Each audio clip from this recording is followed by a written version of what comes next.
Ya, sebelum saya berdialog dengan narasumber saya di Apa Kabar Indonesia Malam, pasti Anda tahu bahwa istilah-istilah singkatan masih menjadi jurus dalam debat Cawapres tentunya dilontarkan oleh Gibran Rakebuming Raka. Ada istilah juga yang ditanyakan kepada Caimin, yakni lithium ferrofosfat. Baik, terima kasih Gus Muhaimin. Paslon nomor 1 dan tim suksesnya sering menggaungkan LFP, lithium ferrofosfat. Saya nggak tahu ini pasangan nomor 1 ini anti nikel atau gimana? Mohon dijelaskan. Masih ada waktu, Pak Gibran, apakah akan digunakan? Akan saya gunakan apabila pertanyaannya belum jelas. Bagaimana Gus? Cukup? Saya jelaskan juga nggak apa-apa. Singkatan dan terminologi mohon dijelaskan. LFP, lithium ferrofosfat. Tadi sudah saya bilang kan, lithium ferrofosfat. Itu sering digaungkan Pak Tom Lembong itu. Lithium ferrofosfat. Baik. Masih ada waktu untuk menjelaskan atau cukup? Cukup? Baik. Terima kasih. Tenang Pak Gibran. Semua ada etikanya. Termasuk kita diskusi di sini bukan tebak-tebakan definisi, tebak-tebakan singkatan. Kita levelnya adalah policy dan kebijakan. Prinsipnya sederhana. Semua kembali kepada etika Pak Gibran. Etika, sekali lagi etika. Etika itu adalah etika lingkungan. Apapun yang menjadi kebijakan kita menyangkut produksi, pengambilan tambang sumber daya alam, juga apapun yang kita gunakan seluruh potensi bangsa ini, rujukannya adalah etika lingkungan. Komitmen kita intinya adalah keseimbangan antara meletakkan manusia dan alam. Keseimbangan ini tidak bisa ditawar-tawar. Agar pembangunan kita berkelanjutan, agar melibatkan semua pihak yang ada. Tidak ada satupun yang tertinggal. Sehingga produksi yang kita munculkan pun dari tambang, dari lithium, dari apapun. Itu tidak sembrono dan tidak sewenang-wenang. Bahkan yang lebih parah lagi, tidak mempertimbangkan lingkungan dan keberlanjutan masa depan. Sekali lagi intinya bukan hanya etika lingkungan, tetapi etika bahwa forum ini adalah forum policy yang berharga. Jangan-jangan kalau kita tebak-tebakan definisi di sini, saya ragu kita ini levelnya SD, SMP, atau jangan-jangan ijazah kita palsu semua di sini. Ini yang mengagetkan. Jadi kalau tebak-tebakan, ya bukan di sini levelnya. Di sini adalah kebijakan kita untuk memimpin negara. Ini agak aneh ya, yang sering ngomongin LFP itu tim sesnya, tapi cawapresnya nggak paham LFP itu apa. Kan aneh. Sering bicara LFP, lithium ferrofosfat, Tesla nggak pakai nikel. Ini kan kebohongan publik, mohon maaf. Tesla itu pakai nikel Pak. Dan kita sekarang, Indonesia itu adalah negara yang punya cadangan nikel terbesar sedunia. Ini kekuatan kita, ini bargaining kita. Jangan malah membahas LFP. Itu sama saja mempromosikan produknya China, Pak. Saya nggak tahu ya, Pak Tom Lembong dan tim sesnya sering nggak diskusi dengan cawapresnya. Masa cawapresnya nggak paham? Aneh loh. Saya jelaskan sekali lagi, lithium ferrofosfat itu adalah alternatif dari nikel. Intinya ada negara yang nggak mau pakai nikel. Nah, itu loh Gus yang saya maksud. Apakah Gus Muhaimin? Itu masih satu singkatan yang dilontarkan oleh Gibran Rakebuming Raka kepada Cawapres nomor urut 1 pemirsa. Bahkan juga ada singkatan green inflation kepada Capres nomor urut 3. Itulah kira-kira salah satu yang saya akan bahas di Apa Kabar Indonesia malam hari ini. Dan juga jurus-jurus lainnya. Tidak berfokus hanya Gibran saja pemirsa. Tapi juga jurus yang dilontarkan oleh paslon 1 dan juga 3 pastinya. Itu dia di Apa Kabar Indonesia malam dan narasumber saya sudah hadir di studio TV One. Pengamat politik kita Mas Nyarwi Nyarwi. Selamat malam, Assalamualaikum. Malam, Waalaikumsalam, Ca. Mewakili dari nomor urut 01 di sini sudah ada Mas Indra Karismaji. Selamat malam, Assalamualaikum Mas Indra Karismaji. Waalaikumsalam warahmatullahi wabarakatuh. Ya, Mbak Putri Komarudin ini mewakili, kalau dari bajunya saya udah jelas ya, nomor urut 2. Selamat malam, Assalamualaikum. Mbak Caca dan Bapak-Bapak. Ya, ini dari mewakili paslon nomor urut 3 di sini saya sudah tersambung juga ya dengan Mas Imam Priyono. Selamat malam, Assalamualaikum Mas Imam. Waalaikumsalam warahmatullahi wabarakatuh, Mbak Caca, teman-teman dari 0103, Mas Nyarwi, Oke. kabarnya Mas? Baik, ini sebelum saya ke nomor urut 3 dan nomor urut 1 di sini, saya tanya lagi Mbak Putri. Wah, di luar prediksi BMKG nih ibaratnya, kita pikir nggak pakai istilah lagi. Masih pakai meskipun dijelaskan singkatannya. Tapi masih kata-kata sulit ini. Ini bagaimana ini? Nggak move on dengan jurus ini atau seperti apa? Ya, sebenarnya apa yang disampaikan Mas Gibran kemarin soal lithium ferrofosfate itu kan sesuatu yang sedang menjadi pembahasan dunia juga. Di mana yang beliau sampaikan, kita sebagai pemilik cadangan nikel terbesar di dunia mempunyai potensi yang sangat besar untuk hilirisasi menjadi baterai untuk mobil listrik, tapi akan malah ada narasi-narasi seakan bahwa cadangan nikel kita ini tidak akan bermanfaat karena sudah ada saingannya, yaitu LFP yang semalam beliau sampaikan menjadikan pertanyaan kepada Caimin. Jadi kan sebenarnya pada saat beliau menyebutkan soal LFP ini, beliau ingin mempertanyakan gitu, apakah komitmennya Caimin soal hilirisasi nikel dan berbagai SDA sumber daya alam yang kita punya itu sama dengan komitmennya di pemerintahan Pak Jokowi atau tidak? Karena kan sayang kita punya sumber daya alam yang begitu melimpah, tapi kok tidak mau dikembangkan di negara sendiri gitu. Padahal kita udah lihat bagaimana peningkatan penerimaan negara dari hilirisasi nikel dan juga berbagai sumber daya mineral yang telah kita punya sekarang itu bisa dipakai untuk berbagai bantalan sosial, program pembangunan infrastruktur gitu. Jadi itulah kenapa beliau mengangkat isu soal LFP ini. Jadi hanya melakukan pengecekan sebenarnya. Ini kira-kira komitmen hilirisasi ini akan dijalankan juga tidak sama paslon 01 gitu. Kalau untuk green inflation, kenapa juga kemudian itu ditanyakan? Ibaratnya ini kan kata-kata yang sedikit awam ya. Ditanyakan di debat, itu bukannya sudah dikritik sebelumnya, ini bagaimana? Ya, dan beliau kan juga sudah menyampaikan sebenarnya greenflation itu apa terminologinya, artinya apa. Greenflation ini kan sekarang sedang banyak terjadi karena ada kenaikan harga bahan yang dikarenakan oleh transisi menuju energi hijau. Dan ini sebuah topik yang sekarang sedang diperdebatkan oleh akademisi dan juga berbagai pakar di dunia karena proses menuju transisi energi hijau itu kan tidak mudah. Makanya beliau menyebutkan semalam rompi kuning kan, ada aksi demo rompi kuning yang terjadi di Prancis yang dikarenakan karena kenaikan harga bahan bakar diesel karena pajaknya itu nanti akan digunakan untuk pengembangan energi baru terbarukan. Jadi ini isu yang sangat relevan sebenarnya dengan debat kemarin. Ini dari jawaban ini sebenarnya Mbak Putri menjelaskan bahwa pertanyaan kata-kata sulit yang dilontarkan oleh Gibran sebenarnya kontekstual, isu kekinian sesuai dengan tema debat.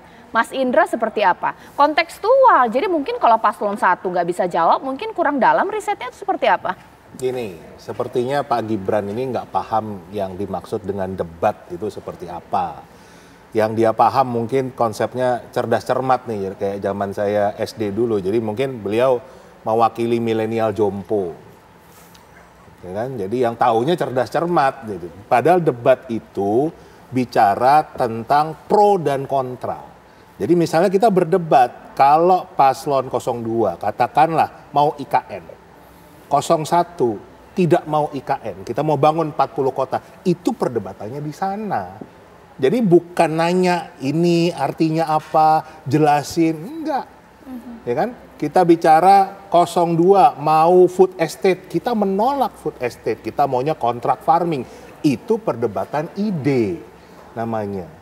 Nah ini sepertinya Pak Gibran ini nggak paham yang dimaksud debat itu seperti apa. Entah memang kemampuannya hanya sampai sana di level tebak-tebakan, ya kan? Memang ya kita tahu kan pengalaman beliau belum banyak, ya kan? Memang harusnya semua itu dipupuk dulu, semua itu ada waktunya, ya kan? Harus matang pohon dulu kan gitu. Jangan semua serba diperam. Nah itu yang kita bisa lihat faktanya seperti itu. Jadi ya menyedihkan sekali. Yang Oke. harusnya level di atas itu bicara kebijakan, bicara tentang pro dan kontra. Oke, ditanggapi dulu Mbak Putri. Jadi menyenangkan milenial jompo ini bagaimana istilah singkatan tadi? Iya, ya justru kan tadi saya sudah sampaikan di awal ya, beliau menanyakan soal LFP ini kan kita ingin tahu komitmennya 01 apakah nanti akan menghilangkan hilirisasi nikel atau tidak. Itu kan konsep besar gitu. Jadi bukan tebak-tebakan yang tadi disampaikan oleh Mas Iqbal. Terus beliau juga menyampaikan, Mas Indra ya. Dan beliau tadi Mas Gibran juga menyampaikan kan tidak benar bahwa apa yang disampaikan Pak Tom misalnya waktu itu pada forum tertentu kalau Tesla itu tidak pakai lagi nikel. Memang sekarang Tesla sudah pakai LFP hanya 30% dan itu datanya bisa dilihat di berbagai media gitu. Sementara 70%-nya masih ada dari berbagai bahan termasuk juga nikel. Jadi ini kan edukasi publik juga gitu dan ini harapannya bahwa dengan sumber daya alam yang kita punya tadi kita juga mau tanyakan dan ternyata begitu ditanyakan komitmen soal LFP ini saya juga belum dengar tadi dari Mas Indra, justru pengen dengar juga nih. Kira-kira bakal dilanjutin nggak Mas Indra? Baik. Nanti Pertanyaannya keliru. Oke, kenapa? Pertanyaannya keliru. Jadi kalau misalnya bicara itu adalah tentang apa planning Paslon 01 terhadap tambang-tambang nikel di Indonesia. Mengingat Paslon 01 mengatakan kalau negara lain produsen mobil listrik sudah memikirkan alternatif dari nikel. Kan itu kan problem kita bersama. Nah disitulah berdebat, bukan nanya LFP itu apa. Nggak begitu, jadi pertanyaannya udah keliru. Gitu loh, jadi tadi kemampuannya masih di level cerdas cermat. Oke, baik. Nanti sesaat lagi saya akan tanya kepada Mas Imam karena ibaratnya sampai disebut-sebut ya, level profesor harusnya tahu menjawab mengenai green inflation yang dianggap Gibran kurang puas dengan jawaban dari cawapres nomor urut 3. Mas Imam nanti akan menanggapi apakah juga membantah bahwa ini level cerdas cermat. Sesaat lagi. Selain lithium ferrofosfat, ditanya juga soal greenflation atau green inflation kepada cawapres nomor urut 03 di sini. Langsung saja saya tanyakan kepada Mas Imam. Mas Imam lagi-lagi agak kurang maksimal untuk dijawab istilah kata-kata sulit. Kiranya dihindari, tapi ternyata masih jadi jurus ini. Ditanggapi dong. Pertama, alhamdulillah publik rasanya puas dengan penampilan Prof. Mahfud. Banyak tokoh komunikasi juga secara substansi Prof. Mahfud paling unggul kemarin. Dan ini semacam mengkonfirmasi pengabdian panjang Pak Mahfud MD di pemerintahan lebih dari 20 tahun. Pernah di legislatif, yudikatif, eksekutif. Itu sangat kami syukuri Prof. Mahfud melampaui ekspektasi kami, tenang, bisa menghadapi godaan-godaan dari Mas Gibran yang sesungguhnya tidak layak, tidak pantas ditaruh pada forum debat sebesar cawapres dan calon presiden.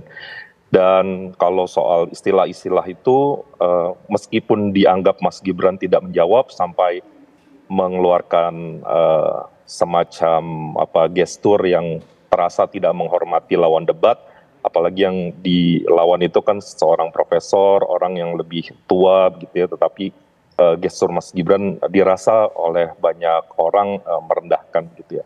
Tapi apapun gesturnya Prof. Mahfud dengan sabar, dengan tenang, dengan mapan justru menerangkan sesuai dengan yang ditanyakan Mas Gibran. Kalau teman-teman nggak percaya atau saya seneng kemarin yang nonton debat banyak teman-teman zilenial dan millennials ya, gampang kok googling aja apa itu green inflation. Kemudian disatukan atau dicek apa omongan Pak Mahfud. Itu literally apa yang dijawab Mas Gibran, itu dijawab Pak Mahfud 100%, bahkan melampaui. Tapi mungkin Mas Gibrannya sepertinya yang belum paham konteksnya, akhirnya justru bukannya menghargai jawaban lawan dan memberikan argumentasi yang lebih baik, justru cenderung memberikan call gitu ya, atau gestur tubuh yang rasanya tidak pantas. Dan banyak gitu ya yang bilang adab itu di atas ilmu, dan tampaknya Mas Gibran masih butuh banyak sekali waktu untuk memantaskan diri pada posisi yang sekarang.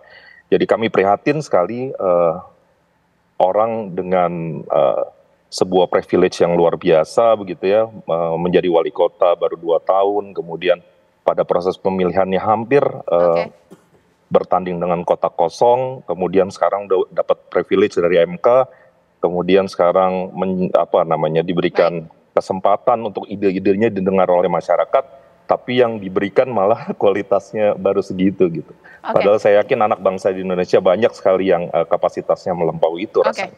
Ya, Mbak Putri tanggapi dong, selain singkatan dianggap kurang respek kalau menghormati nih, karena ada gestur-gestur yang dianggap Mas Imam ini nggak layak lah, ini seperti apa? Ya, kalau kita lihat justru Mas Gibran lah yang pertama kali. Yang bilang kayak gitu.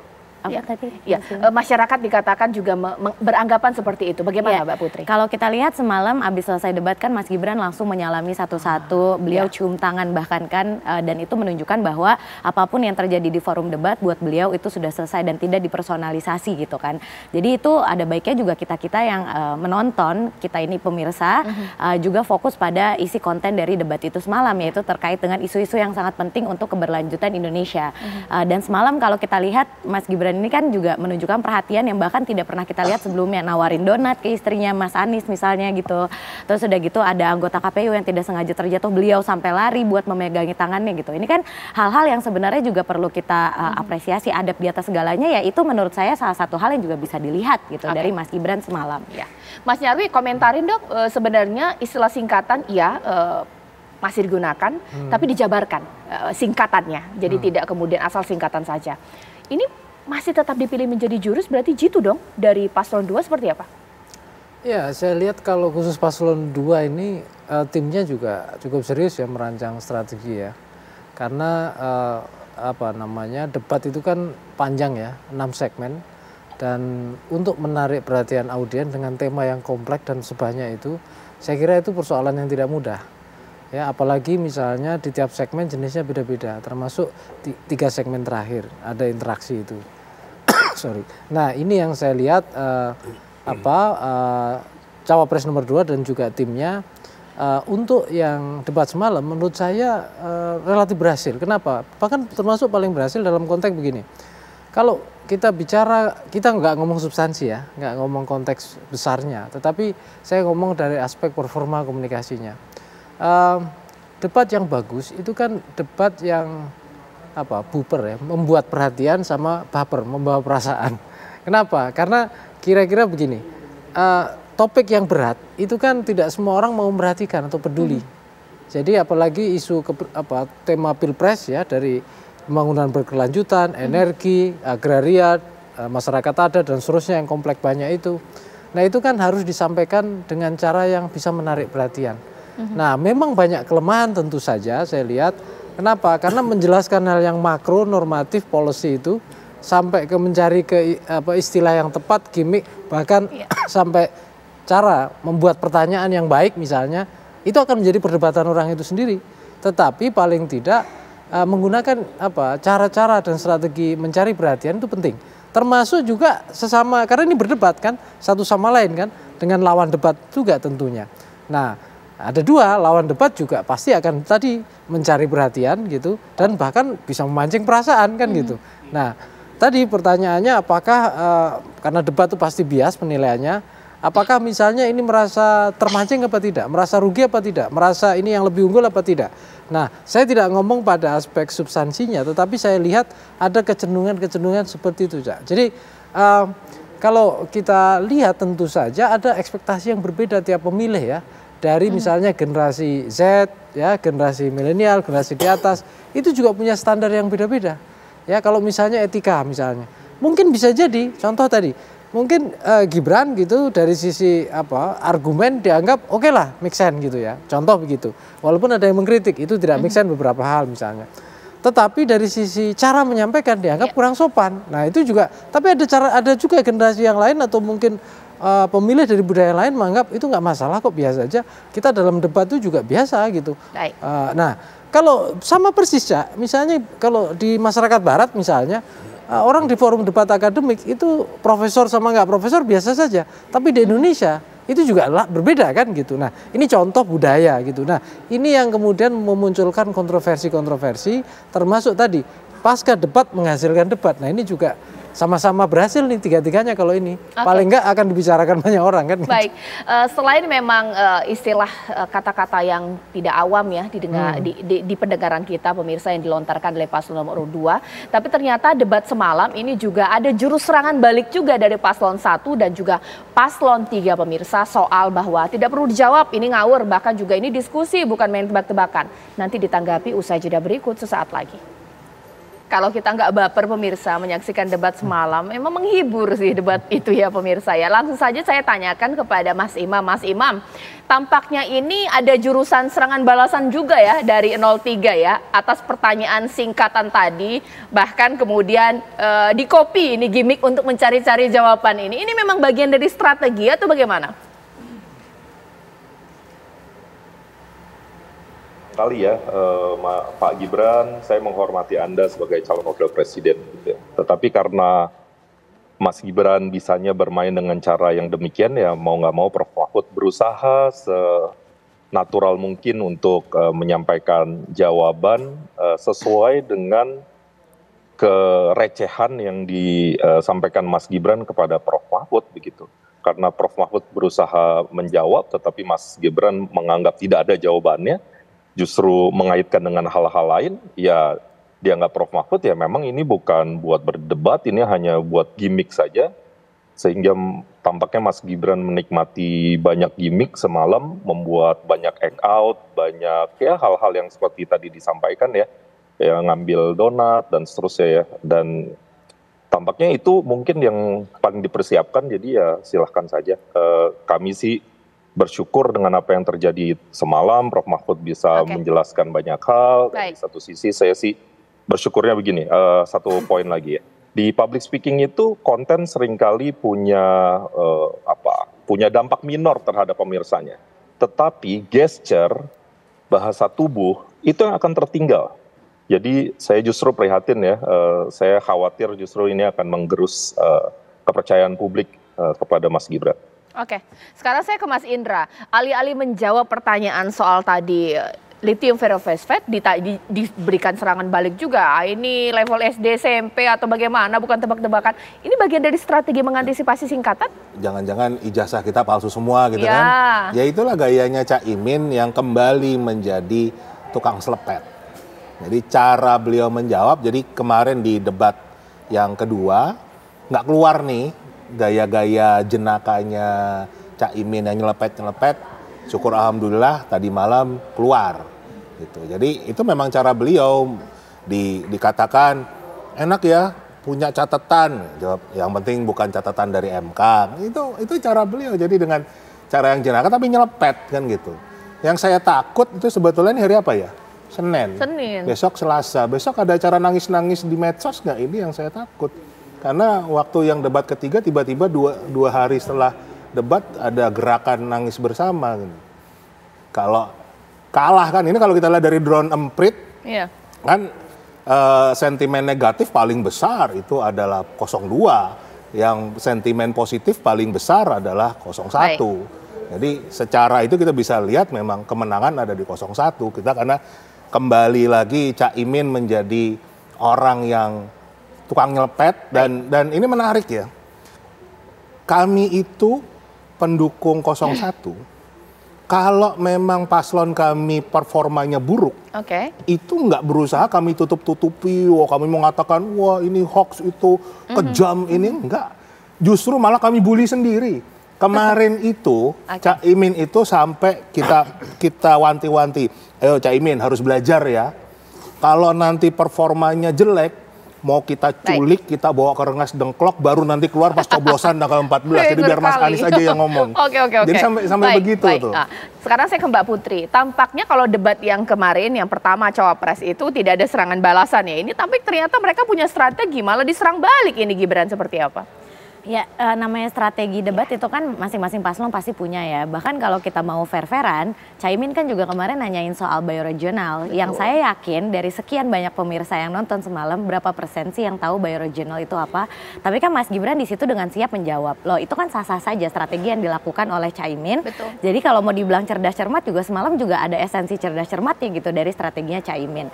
Terus kalau misalnya dibalas dengan gestur-gestur tertentu oleh 01 dan 03, ya menurut saya itu adalah bagian dari political show yang kita lihat semalam di debat gitu. Karena topik yang begitu berat ini yang ditonton dari semua elemen masyarakat, mungkin yang dari pendidikan tinggi sampai dengan pendidikan yang hanya SD, itu kan perlu dimengerti juga. Makanya saya sangat mengapresiasi gitu semalam ada pembahasan-pembahasan tentang masyarakat adat yang lebih spesifik gitu. Misalnya penciptaan lapangan kerja, Mas Gibran sempat menyinggung soal 5 juta lapangan pekerjaan yang akan muncul karena transisi energi ini misalnya. Dan ini menjawab pertanyaan dari anak-anak muda yang nanti akan merasakan dampak paling besar dari semua kebijakan yang ada di pemerintah pada hari ini ya, generasi saya sama generasinya Mas Gibran gitu. Makanya di akhir Mas Gibran menyampaikan terima kasih Pak Prabowo udah jadi satu-satunya orang yang memberikan kita kesempatan untuk tidak hanya menjadi segmentasi pemilih tapi jadi subjek politik juga gitu. Mas Nyarwi, jawaban balasan dari paslon 1 dan juga 3 ini menandakan bahwa masing-masing punya strategi menyerang kah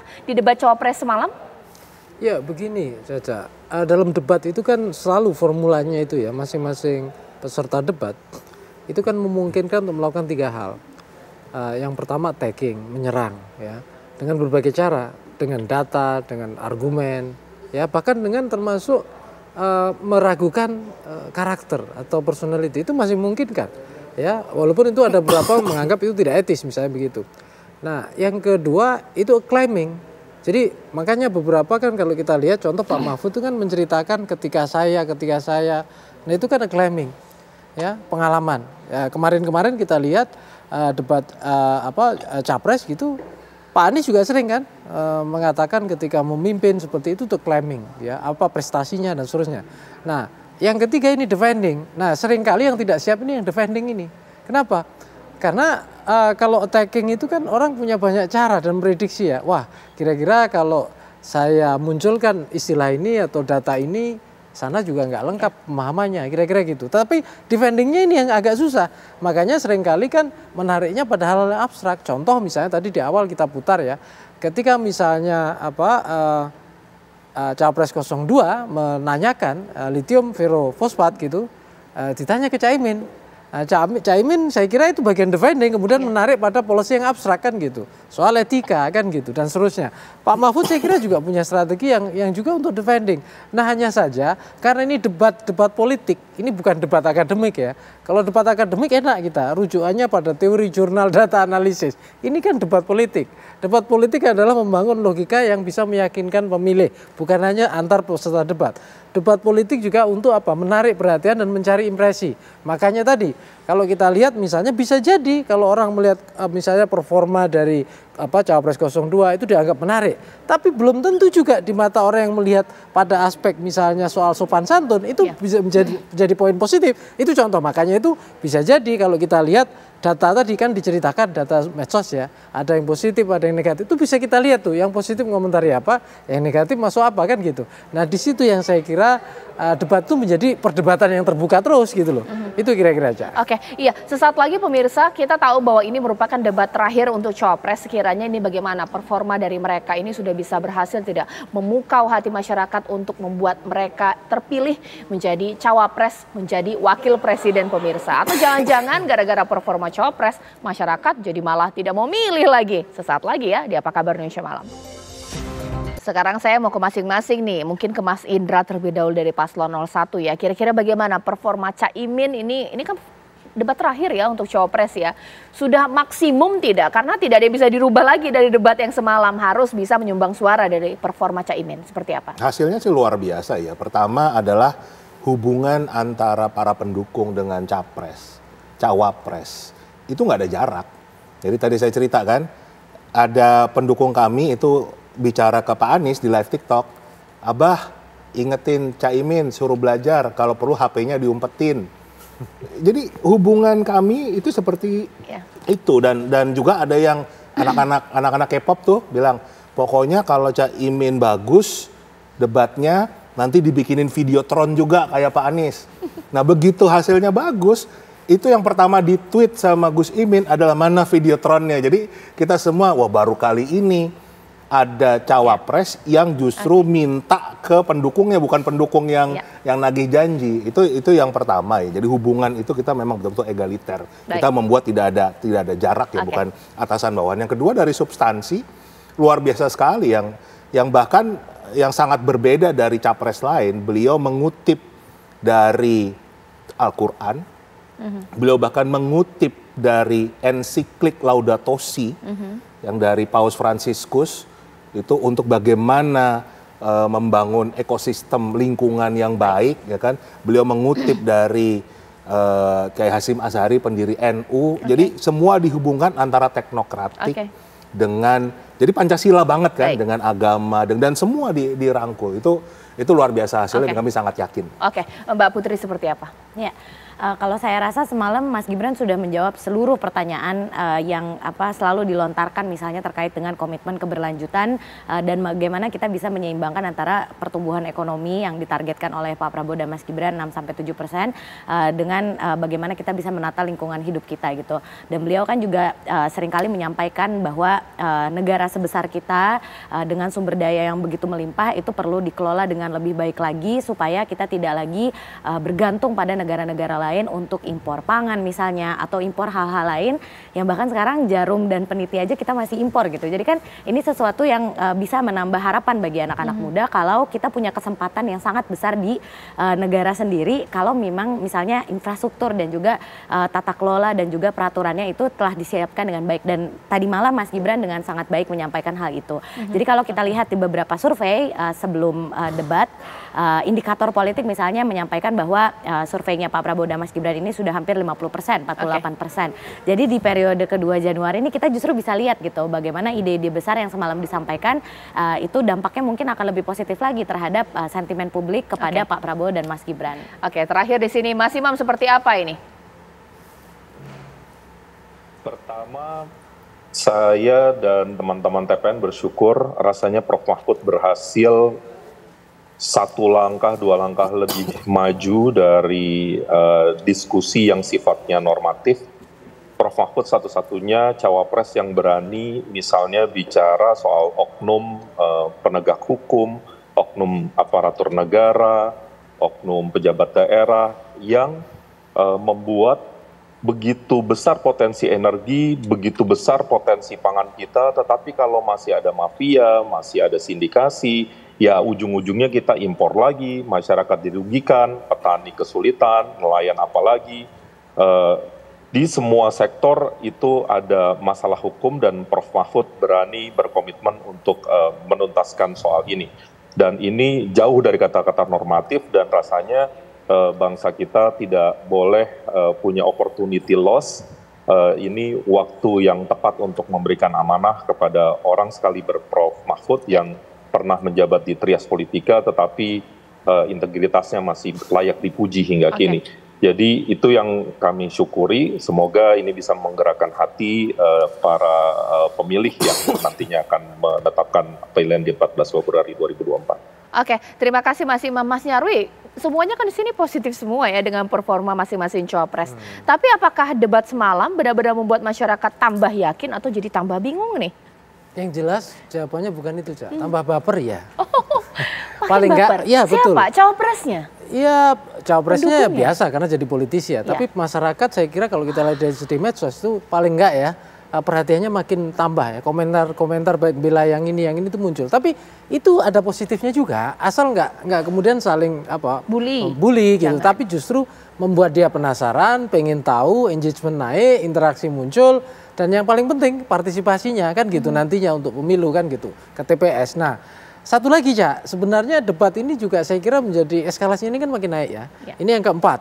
Nah nanti ada satu lagi kan yang di ujung kan, yang kelima. Dan Dan kalau lihat beberapa data survei yang masih kontroversial, ada yang bilang mendekati 1 putaran, ada yang bilang masih jauh juga kan gitu. Bahkan ada yang bilang ketiga-tiganya 1 putaran juga kan gitu. Makanya debat ini walaupun di banyak data survei mengatakan ya kurang lebih hanya sekitar 10% dari undecided voter ya, atau mungkin juga punya impact ke 20% swing voter. Tetapi debat ini juga menentu karena kalau kita lihat angkanya mepet-mepet. Maka saya kira ini bukan hanya para capres-cawapres, termasuk tadi misalnya cawapresnya disentilin ya, itu. Tetapi juga saya kira juga para juru bicara yang mungkin meyakinkan di situ pentingnya untuk kemudian partisipasi lebih bagus. Ya, gitu. ini analisis dari Mas Nyarwi mungkin menjadi warning buat kita. Janganlah baper-baper pemirsa. Debat sudah usai, tinggal Anda ini nanti akan menyaksikan debat berikutnya, debat terakhir performa dari calon presiden pemirsa. Terima kasih Mbak Putri, Mas Indra, Mas Ima, Mas Nyarwi. Mudah-mudahan jadi tambah yakin ya dengan performa debat semalam pemirsa. Sesaat lagi saya akan kembali dengan informasi mengenai tembok roboh di kawasan Tebet yang membuat 3 orang meninggal dunia. Usai jeda berikut.